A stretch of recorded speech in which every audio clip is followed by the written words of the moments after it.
Malas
sanay na sanay ka na sa kasal ko.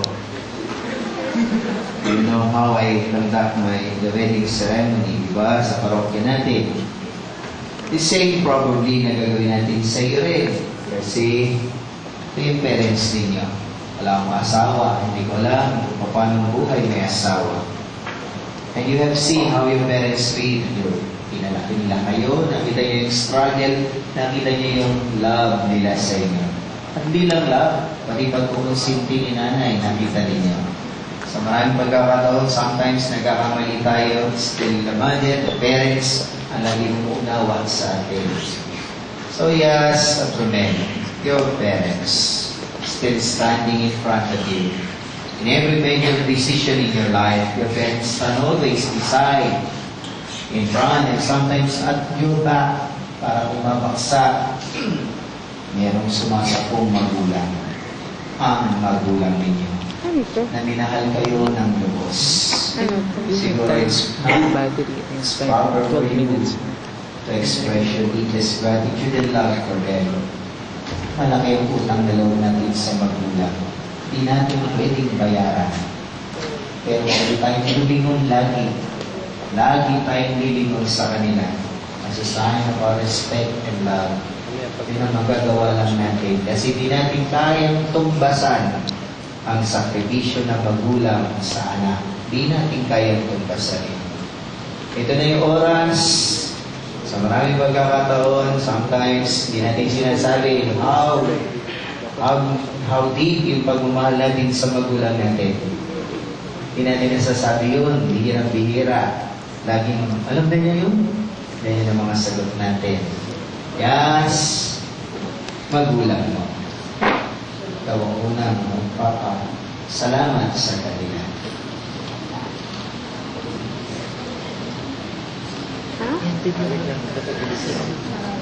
Ano? Video ko yan kasi ng ate, thanks. Pwede yun? Pero, one reason why gusto kong ikasal, syempre dahil mahal siya. Pero, kasi, sabi ko, yung idea na ikakasal, magkaroon ng asawa, magkaroon ng buhay, na pamilya, para sa akin kasi, yun yung way of showing you how grateful I am na yung parang gusto ko ipakita sa nila ba, hindi na ako pinalaki. I'm going to show you that I can have a good family. Kung paano niyo ako pinalaki, kung paano niyo ako minahal ng buo-buo.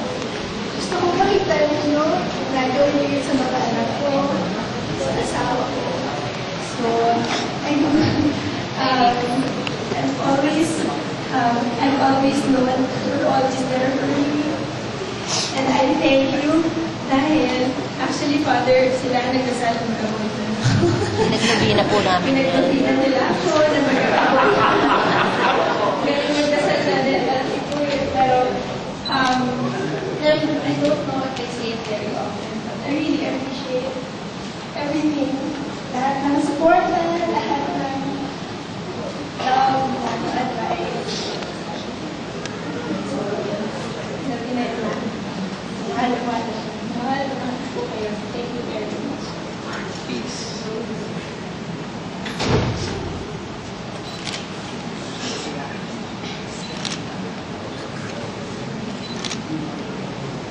Romel, kailangan mo makakaligtas ka sa akin. Your parents. Papa, matagal ko na hindi nasabi sa inyo kung gano'n ang mahal.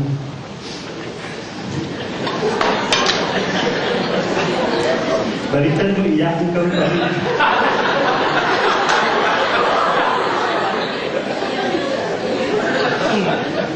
Hindi kasi pagka talagang family usapan, emotional ako eh. Basta, salamat po sa lahat. Sa pagpapalaki sa akin, sumubrang alam. Hindi, kidding na sa'yo. Bihira ko po sabihin kung gaano ko yung kamahal. Basta alam ko, pinapakita ko sa inyo, tikinti, magkakasama tayo. Dumating po yung na nag-away kami ni Esther sa family natin. Ito ko pakita sa inyo para ko ipaglaban. Basta yun, maraming salamat po sa pagpapalaki sa akin. Sana ko alam po yung pagmamahal na binigay niyo sa akin, yan gawin yung kaya. Yes. Parents, it's your turn. Umupo po kayo ng husay, may isang oras na. I am so happy and overfilled with joy. Because pagkatapos po ng maging ng husband ko, the man who will make my daughter happy, nakita namin kay Loren. Nagustuhan namin siya sapagkat marunong siyang magmahal sa kanyang mga magulang. And the first thought that came to us was that anybody who loves his parents that much will not make any mistake in loving his wife. Salamat din. Anak, andito na kami. Oh, Diyos po po. I love you.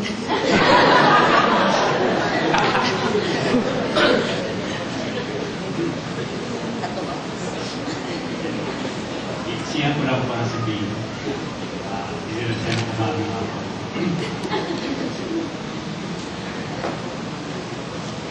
Papasahan muna ako sa Panginoong Diyos at dinig niya ang aking mga dalangin na yung sinasabi nga na aking misis pag itupunta ko sa Pilipang simbahan mag-wish sasabihin sa akin, ano wish mo? Sabi ko, sana makakuha ng soulmate ang aking mga anak at dinig naman ng Panginoon Diyos. Minsan nga maski mahal na araw yung bisita ng iglesia kami sinisingit ko. Sabi ko, Lord, pasensya ka na. Magalit. Kasi medyo 28 years old yung ako. Nagkakaboy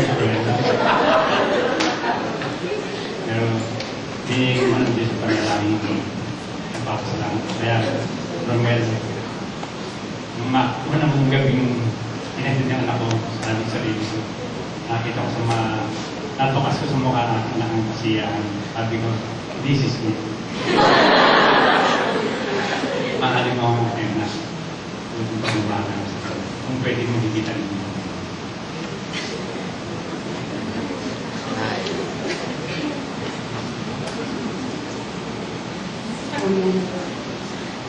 Ginawa ko na lahat ng pag-alaga sa iyo. Sa totoo lang, kahit sinasabi sa akin bakit hindi ako nalulungkot, hindi kita iniiyakan. Dahil na siya, ang mama niya, at nag-i-emote tayo, mag-aasama na siya. Kaya, ngayon ko lang talagang binubuhos sa harapan mo kung gaano kita kamahal. Amen. Yun lang, kaya Romel, maging mabuti kang ama. At sinabi mo, anong pagmamahal ko sa iyo, ganun din ang pagmamahal ko kay Yas. Kaya, lahat ng mga kung gagawin sa iyo, ay gagampanan ko rin kay Yas.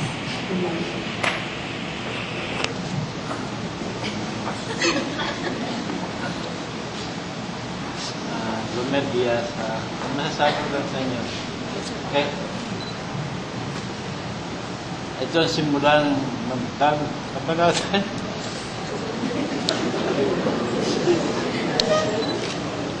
Sapagkat kayo ang boss ng sarili nyo. Kaya walang bugbugan, walang iwanan. Kung maaari yung mapong inyong pagsasama at pagmamahalan niya ay umaba na mahabang mahaba. Salamat. Palakpakan niyo po yung mga magulang.